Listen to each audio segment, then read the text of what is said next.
I realized that being in business would give me the biggest form of control over my destiny, over my life. So once I finished my undergraduate exams, I started my business that evening, a web hosting company. It worked out. I felt, oh my God, yeah, it worked. So I can do more. So I started another one. Yeah.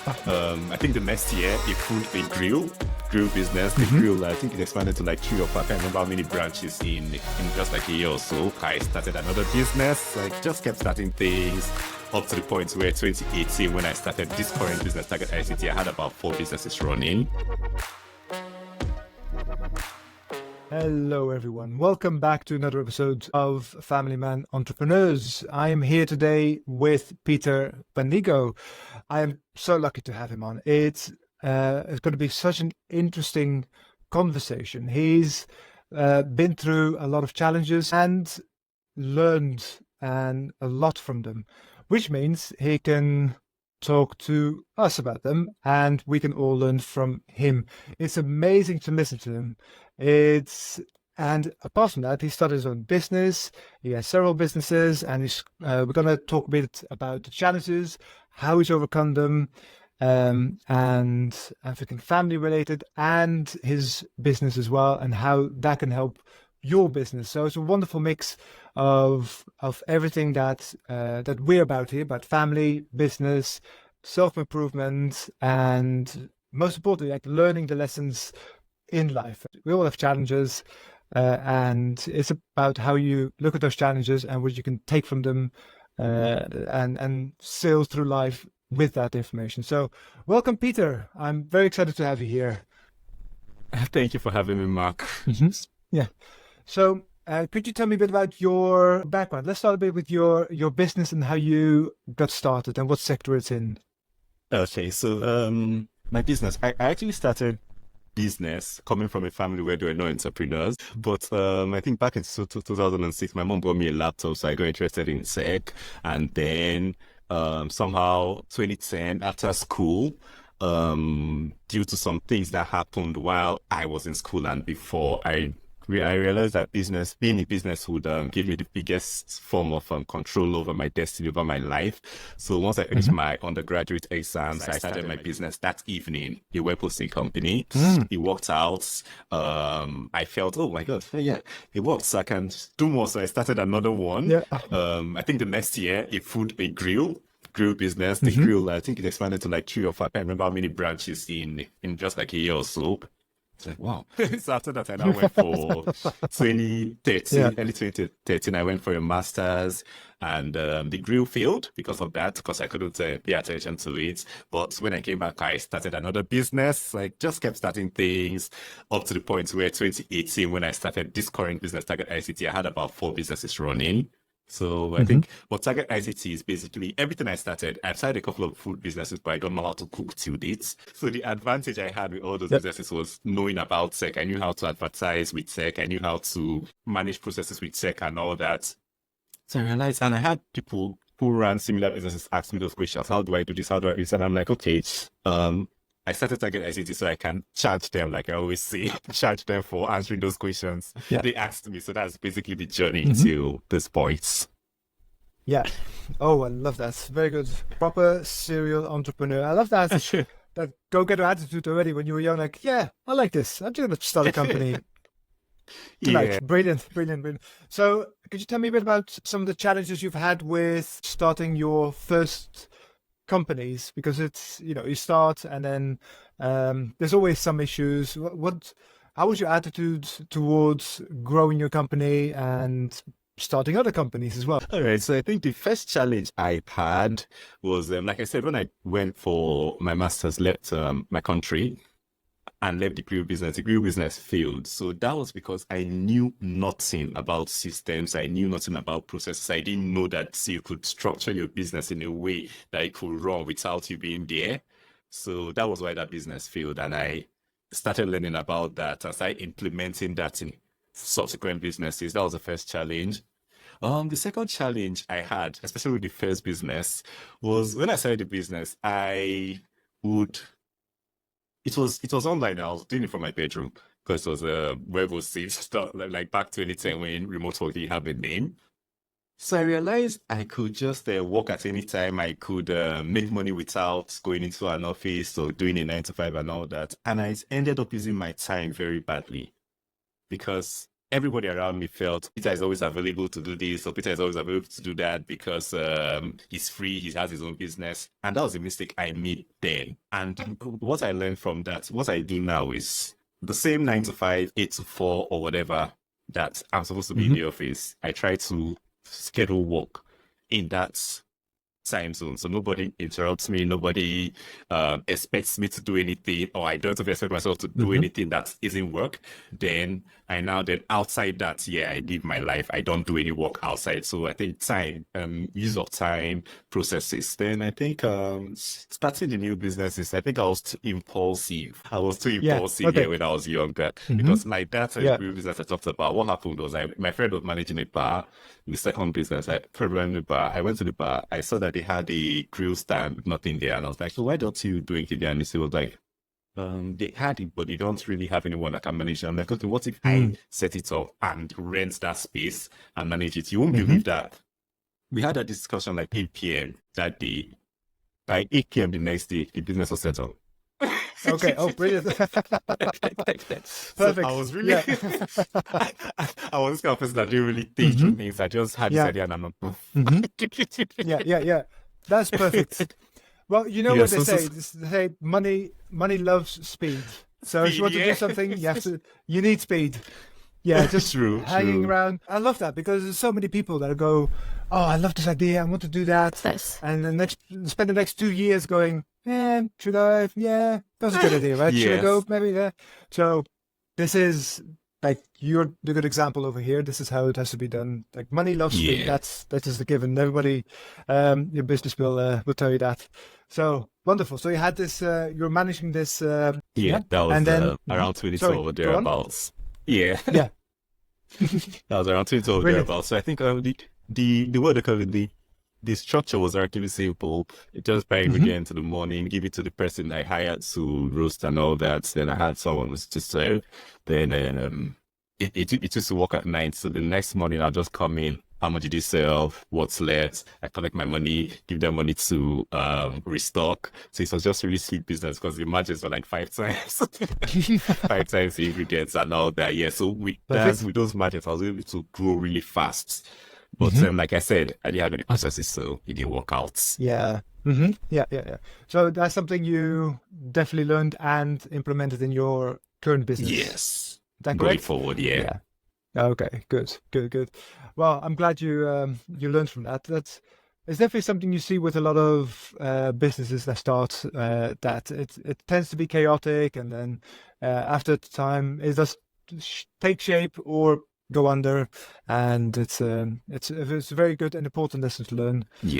Same as delegating, for example. A lot of people have to learn how to delegate. Right? Yeah, exactly. So I think a lot of us are control freaks. Well, you have because you're the one with the vision, right? You're the one with the idea. So you want to know, you want to have everyone and everything to play its little part in this. But it can be hard to cede that power to someone if you're not used to doing it. And while setting up these businesses, you also went through a few personal challenges and you've overcome them. Can you talk a bit about those? Okay, so while setting up businesses, I think one thing, I went to my master's and I came back, but I got to a point where I think I was consumed. By so 2014 I started another grill business, but this was much better than the first one because it had all the processes I talked about and all that. I started a procurement business. I started 2 e-commerce businesses. What else? Then 2018 was when I started Target ICT. But I think when I was in 2013 I started the food business in Wolverhampton. I forgot that. It was African food in the West Midlands back then. Okay. So the thing was that with all these things I was starting, I just realized that I didn't really have time to live my life. I always say what triggered me was that there was a day I checked my Instagram history and I saw myself on I think 1st or 2nd of January around 7 a.m. taking a selfie in front of my office. I didn't have a social life. I didn't have a life. I didn't have a life. Like Yeah. 6:30, I will be in the office. That means I'll be awake maybe 3 or 4 a.m., have my bath and everything. 6:30, I was always in my office, Monday till Sunday. Wow. Sunday probably I'll go to the office, stay for a while, go to church near the office and come back. That was how bad I was. 6:30 in the morning till 8 p.m. in the night, every Wow. single day. So I used to walk throughout. I wasn't eating healthily. I used to be a Coca-Cola addict. I think I used to tell you that I told you before the call that I used to always have a beer before I sleep because I couldn't even sleep. I needed to force myself to sleep. I was overweight. I was overweight at that point. I used to weigh like 108, 110 kilos. I had high blood pressure. About 2018-19, my blood pressure spiked because I wasn't paying attention to my health at all. My personal life was, I didn't have time for vacations or anything. So it was a mess. And there's one thing I learned after, I learned this, funny enough, around the pandemic, that for you to have a really balanced life, there are 4 things. I think I need my very important thing, and that's the balance. They are your health, they are your wealth, which I was totally focused on. There is your relationships, and there is your spirituality. So out of this far, I was just focused on one. So looking back, I just see why I was always so stressed, if that's the right word to use. Yeah. Absolutely. Wow, that's quite some challenges you managed to overcome. What made you what was the turning point for you where you said, okay, I'm not healthy. I want to lose some weight. My social life is suffering a bit. Oh, got lost. At what point did you say, okay, I've had enough? Was this particular event that triggered that, or was just you woke up one morning and said, that's it? Actually, said what happened was in 2017. I'm the sort of person I always give myself targets, and try to meet them. So in 2017, 2016 actually, I had this obsession that I wanted to get married before I'm 30. I turned 30 in 2017. May 2017. So, but then I didn't have a social life really, so I didn't even have any knowledge yet. I was really dating. But I had this really close friend. We used to talk every day.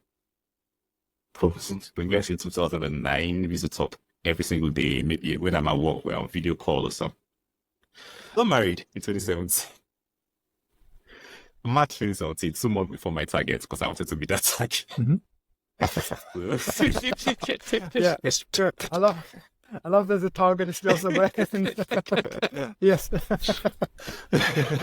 Yeah. So I think when I look at it, there were good parts because we're friends. We're friends for a lot of years, so there are the good parts of it. But when I look back, I don't think we were meant to be married. We were good as friends, but we weren't good as partners for a couple of reasons. So at the end of the day, 2017, 2018, it started messing up in my mind. 2018, 2019, I was having, I think I started having 1 or 2 challenges with the business because we kept having personal challenges. And those personal challenges, where I used to think of business all the time. Now I'm thinking of those personal challenges. It's making my work suffer and all that. But I think at the end of the day, she left in 2020 and then I shut down. I totally shut down. I didn't want to work. I didn't want to do anything. I just let all the businesses I had at that point die. Like it was that bad. Well, so at that point, I was just, fortunately, it was during the pandemic, so I didn't really miss much. I didn't really miss much. I was home. Yeah, I was indoors most of the time. I was just home and all that. But while this whole thing was happening, I was on my own thinking of beating myself up, blaming myself for what happened, making myself miserable. There's something I learned that when you dwell on the negative, when you dwell on these bad things that happen to you, you just keep making them look bigger than they actually are. That's what I was doing to myself.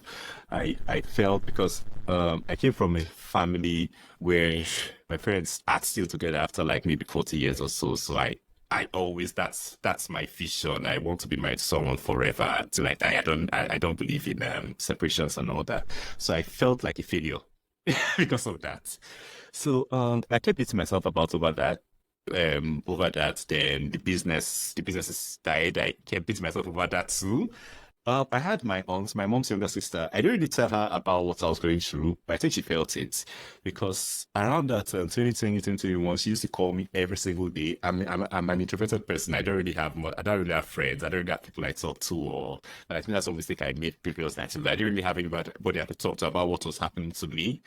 But my aunt used to call me, not really talk about what's happening.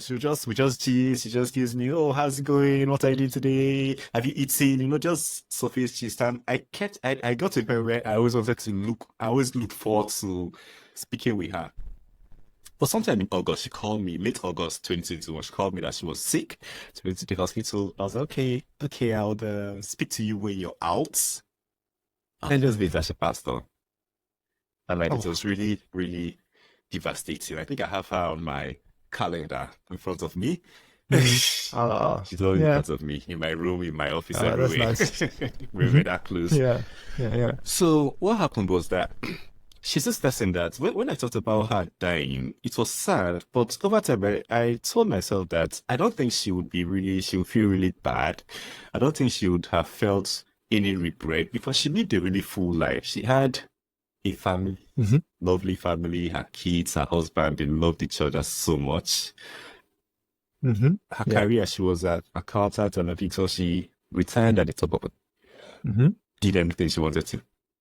Finished the career, she started a business consulting. She grew that business so fast in like a couple of years. So I think it was like everything, she was this courageous person. Everything she did, she got to the end. She got to she succeeded at everything. And I'm like, wait, if you keep yourself here, you keep beating yourself up, keep blaming yourself, if you die today, you're going to regret everything. You're going to be that spirit haunting everybody. You're going to want to leave because you've been... Because you had this big vision for your business, you had this big vision for your life, and you've just let everything die. So I think that's, when I look back, that was a turning point. Because I remember originally very high in November. I remember that it was in 2022, I started a fitness journey. I just, let's start somewhere. So I said with my health, I was really big. I was this kind of person, if I walk for 3, 4, 5 minutes, I start breathing.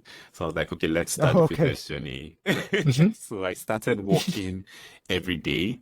Late 2022, I think August 2022. I gave myself a target of, one other thing I learned was that in my previous, before that happened, was that the things that were really holding me back were discipline. There are some things that I would want to do that I wouldn't do because I didn't want to be disciplined enough. I was just me. Then another thing was consistency. Consistency was another thing because while building those businesses, I think I was in a lot of things that worked for me. There was luck and momentum. But I realized a lot of businesses, I lost interest halfway. Like, that was when I kept starting new things. Because once that excitement of starting goes and it gets to just having the office running, I'll just hire people I don't want to hear from them anymore. I want to start something new. I want to have that. So that consistency of keeping on, even when you don't feel like, and I didn't have that. So when I started this journey, walking every day, I wrote still at the top of my whiteboard, consistency, big red letters. And the funny thing is that it has made a really big difference because January 2023, I took the walking serious. I said, I'll walk every day, 6,000 steps. You won't believe that from January 2023 till today, I've not missed any day. Yesterday, I did about 11,000. Today, I'm at... it's 11 a.m. I'm at about 4,800. I've not missed any day. And the funny thing, I track it on my phone, on Samsung. So I have, and that consistency, it applies to business, it applies to everything. Because when I track on my phone, I'm always at the top of the leaderboard. It's not like other people walk more. Some people do 20,000 steps a day, 10,000 steps a day. But when you go zoom out, I'm always at the top because those might little effort I'm consistent with them. So those are two things I learned. So I started the fitness journey.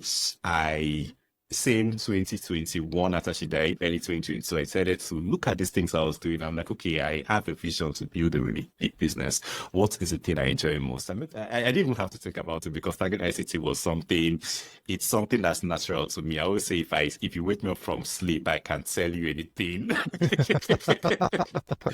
I don't need to think to work. And most times I enjoy it so much that most times I'm supposed to be consulting and I forget myself and I just give all the information free because I'm really enjoying myself. doing Yeah. that. Yeah. Yeah. So I didn't really have to think. I just, okay, I'm taking up Target ICT, I'm killing everything, I'm focusing just on one thing, I'm not building anything till, in fact, I'm not building anything else till I'm done with this. I might not even be done with this because I've seen with business, there's really no end line. There's really no stopping. There's really no destination and all that. So I took up Target ICT, started building it, started the marketing, everything, reaching out to past clients, building everything.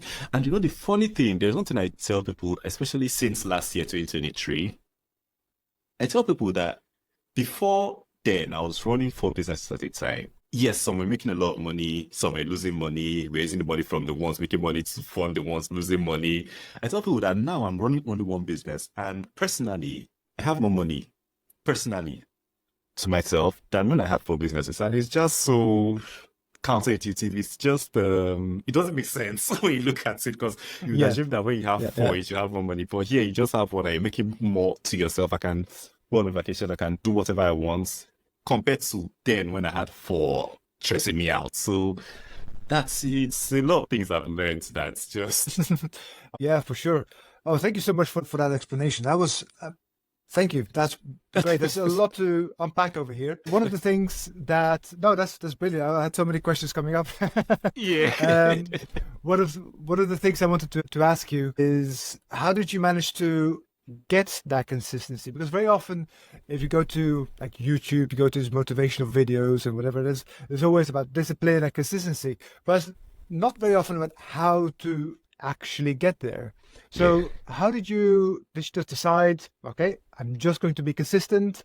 Was it like a daily ritual you had to go through with every little thing you did? Like, okay, well, no, actually today, I'm going to be consistent in this, or like things like writing it on the whiteboards you have next to you. What were some of the things you used to actually stay consistent with the consistency? I think one thing, being able to, okay, my goal, the first of all, writing it on the whiteboard, having it in front of me until I get into the office it helps. It kept it in front, kept it as always a present goal.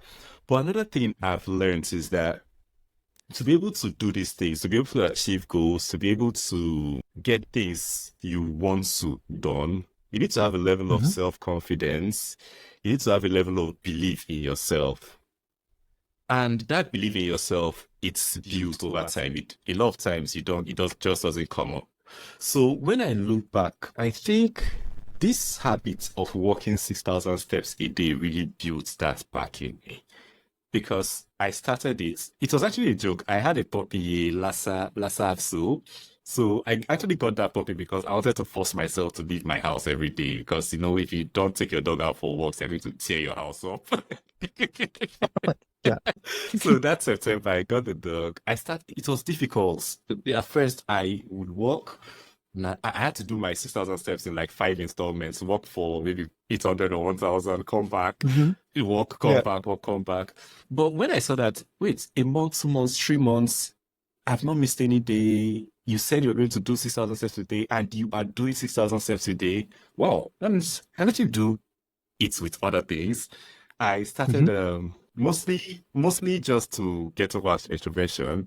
And I was like, okay, I'm going to release an episode a week. For business, this thing, okay. I think another way to build this consistency is making those habits structured, like breaking them down and scheduling them. Scheduling, very important.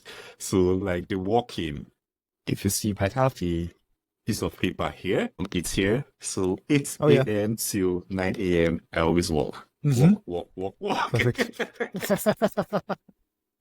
Good. So you do that for every week? And every Sunday I do this. So I have you here. Okay. My interview is right here. So I do this every Sunday. So I've learned that scheduling, because a lot of times you might have it to do this. You might say, okay, I'll walk today. But if you don't schedule it, if you don't block out a time to walk, but if you don't block out the time to do that thing you said you were going to do, the day is going to pass by maybe 10 p.m. I've not done that. And it goes, if you don't do it 1, 2, 3 days, that habit is done. You have to start to build that habit. Yeah, so breaking it down to something easy, something that won't intimidate you, and then making sure you schedule that thing into your day, make sure it's fixed, that time you do that thing. It's a great way to build that consistency. Well, absolutely. I like what you said there. It is about starting small as well, right? You had the one habit with walking, and then you build it from there. It's very typical for people to go, okay, I want to change my life, so I'm going to change everything about my life tomorrow. And then they keep it up for like a week or maximum. No, it's too much pressure.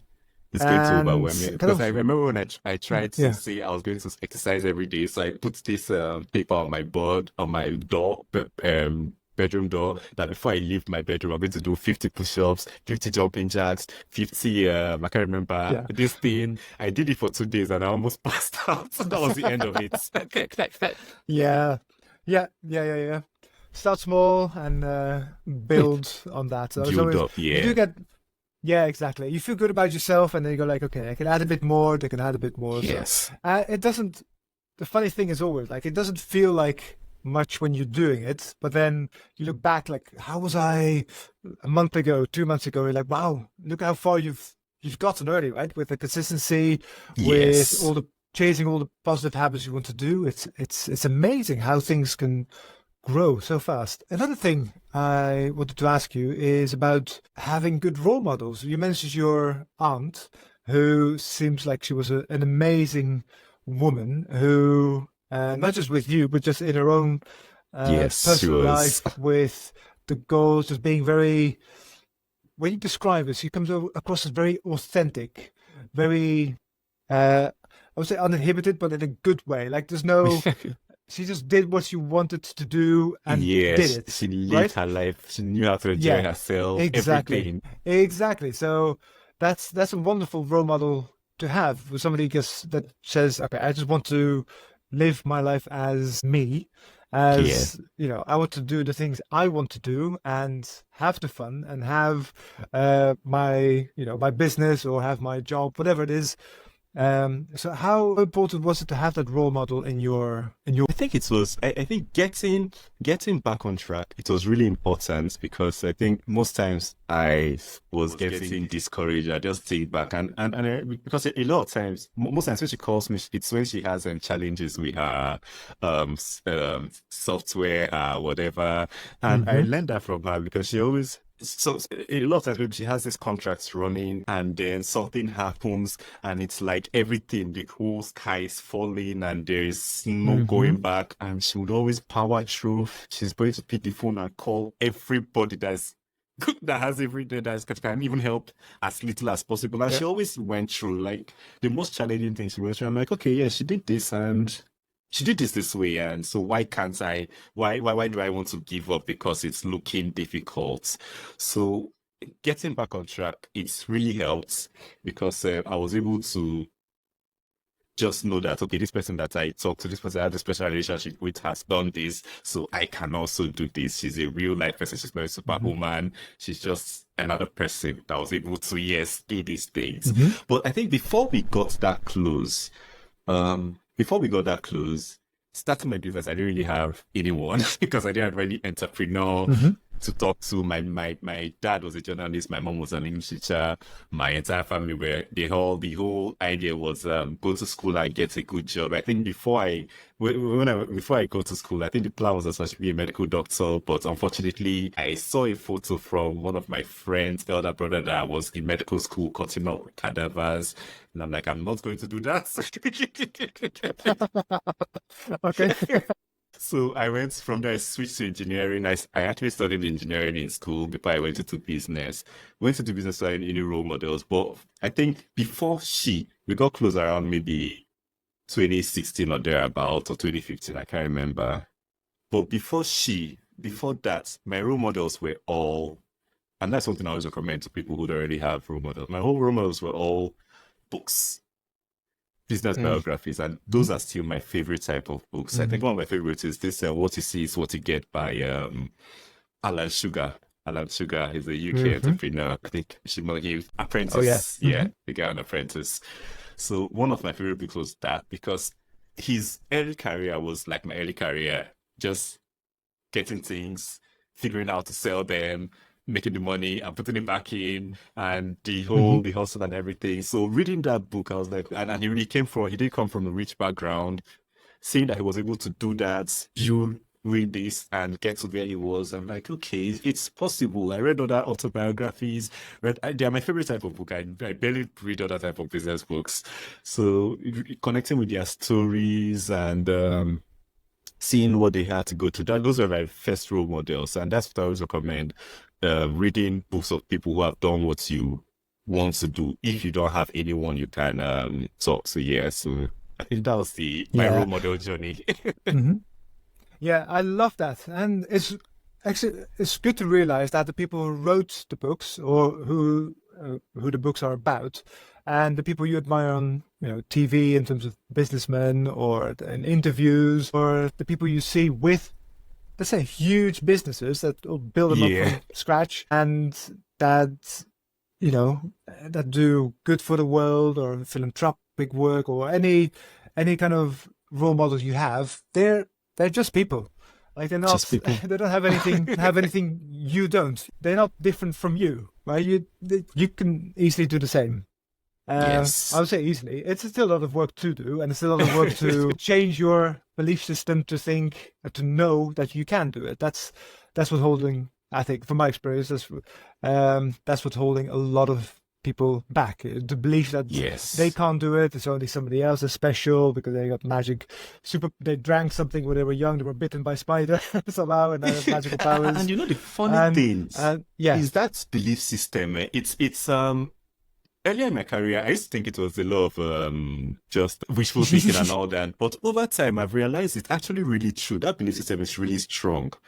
Because at the point where I said I was going to leave everything, all my thoughts were negative.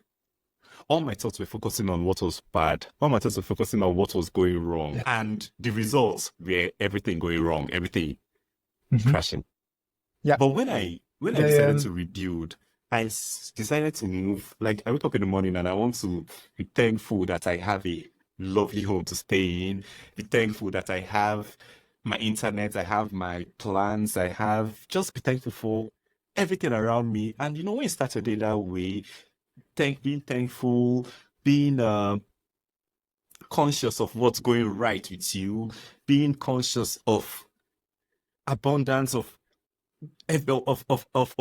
everything being more than enough for you, your brain starts going towards, I think we say it's attraction, but I think your brain just starts focusing on those things and start acting towards those things. So I used to think it was just wishful thinking. I used to think it wasn't real, but when it happened, I just realized it actually works. That's this thing that you just mentioned. Absolutely. Yeah. They say where intention goes, energy flows, right? So you get more of what you focus on, whether that's building your business or focusing on all the bad things in your business, which will then grow. Yes. So, yes, absolutely. There's one thing you mentioned earlier. I just wanted to ask you. So you mentioned spirituality, and I wanted to ask you if that played any role in your business endeavors and you overcoming those challenges you had. Did it play a role? It actually did.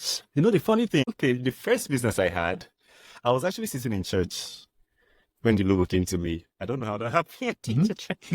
Because before, I have a lot of these things, because most times I think in the world, we fight a lot about religion, we fight a lot about who we are going to worship and all that. But I feel growing up over time, I just feel you have people with different religions. They pray to whoever they pray to. Well, you notice that the prayers work for all of us. Because there's that base spirituality. I feel as humans, as people, we are supposed to be connected to that spiritual part of us, whoever we say we are worshiping or whoever we say we are doing. So when I wanted to start a business, I didn't know what I was going to do. I didn't have any ideas. I didn't know what I was going to do or anything. But I used to pray about it. And I remember there was a day, I still remember, I was sitting, the church is like, it's built like a stadium, so the pulpit was down, and there are these things going up. I was sitting at the top, I was just making a note, and the idea just came to my head. I drew the logo for that business right there in church. And funny enough, as I got back home, built out the idea, started that thing, and that was it just worked like Well, just like that. When Yeah. when I got into all those troubles and all that, when I look back, I realized at that point I didn't have any spiritual life left in me. I wasn't praying, I wasn't doing anything to connect with my spirituality. And I think that was a contributing factor. Even while I was married and everything, I did have that spiritual aspect of me. And I think that was a big factor. Going out of it, a lot of times when they say prayers or miracles happen, sometimes it happens in very really surprising ways. Because a lot of times, you say a prayer, you don't really see anything happen, but you just feel that load leaving you. Only that load leaving you, like if handed it over away from you, it's just like a problem solved already. Because thinking about your problem without having that load on you, it makes you think clearer, it makes you think better. And it's funny enough, before something happens, and sometimes you don't even know when the problem was solved. You just maybe look back in a year or 2 months or 3 months later and you're like, but wait, what I was paying for is no longer a problem. So Yeah. Yeah, so I exactly. think it's really It's an not going to be like a important big part. flash from the sky. It's little by little, and it's so important to be connected on the spiritual side as well. You mentioned it as one of Yes. the pillars Yes. for a Living good and completely. healthy and fulfilled. Yeah, exactly, fulfilled life. So it's it's something that's definitely necessary when it comes to having a balance in your life, seeing yourself part of something bigger, seeing yourself part Yes. as having support as well as from that bigger part of everything, to be very, very vague, but you know what I mean. To be supported by a higher power in that sense. Yes. Yes. So yeah, and to get that inspiration and to get those ideas and to get that courage and to get everything. So it's very good to stay open and to have that spiritual practice for yourself to continue with that.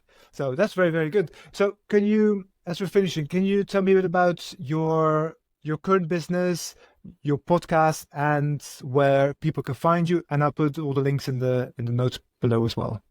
Okay, so my favorite business, like I said, is Target ICT. So Target ICT is just basically something I started to help businesses do more with technology, because a lot of people start businesses and let's say you start, let me just use, okay, let's say you start a window installation business. You know how to install Windows. End of the day, you find yourself having to use maybe marketing software, email marketing software, to do Google ads, to do Facebook ads, to buy a computer, to connect internet. So all these things are things that are not related to window repairs or window installations. And that's with the way the world is now. Every business, no matter what it is, you end up having to use tech. And a lot of times this tech now, it keeps breaking, it keeps doing different things and distracting people from what they are meant to do. So that's what Target ICT is. Just take those tech worries, tech challenges away from the business and let you focus on what you have to do. That's one part. The other part is helping businesses add tech, either add tech or optimize. I laughed when I said add tech, because the tech, like I said, it just confuses a lot of people. So add tech or optimize the tech you have so that you can do more, you can earn more in your business and have an advantage over others. So that's what Target ICT is. So basically, we have the podcast, Tech Your Business podcast. It's just basically based still on what the business does. For business owners who want to learn about different things, we've talked about marketing, cybersecurity, talked about, we have different entrepreneur stories talking about their challenges, which I feel are relatable to other entrepreneurs. We've talked about data protection, so many things of AI and content marketing. So it's just, I want it to be a resource where business owners who are curious, who want to learn more about the technology, they can just come in, take a whole weekend out and come out on Monday and be supercharged, because they know so many new things they can apply and grow their business with. So that's basically Tech Your Business podcast. So if anyone who wants to listen to it, to reach out, can just go on techyourbusinesspodcast.com. The links to all the social media pages are there, the links to the latest episode, and the link to Target ICT is also there, just in case. Okay, thank you very much. And as some final words, what would you say to somebody that is going through a lot of the challenges that you were, such as, relationship, the businesses. There's always something going on. And what advice would you give them to start actually implementing the changes in their lives? I think the first thing, like I said, I was an introvert. I didn't really have friends. And if I have friends, I didn't really want to really talk about my personal challenges with any of them because most of my friends looked up to me. So I didn't really want to talk about those things. So I would always say if people are having, I think one thing that have gotten me out of, I would have spent almost a year doing what I did to myself back then. If I had a support team, if I had friends, if I had people, a group of people who I could 100% open up to, a group of people who maybe some of them had been through the same challenges, people who have maybe been at, who are at a higher level than I am, who have gone through the challenges I had gone through with business, with relationship, with personal life, generally. People who, when I tell this, is like, oh no, it's just a small thing, you'll get over it. I've gotten over it. This is my story. Because, when you look at, we have this, like, I talked about my aunt, I talked about these books I read, where you have people who have gone through what you've gone through, and you see them in front of you, they are successful, they don't even look like what they've been through. You would have that encouragement, you have that determination, you have that fire to get out of that situation. So I think that's a mistake I made, and I would always advise nobody else to make. Get a support team you can open up to, people that's motivated, people that have your interest at heart. Just get that and talk to them, and that's the best way. I love that. Yes, very good and sage advice. Thank you so much, Peter. And thank you so much for your time. And thank you for being here and sharing your story. I love it.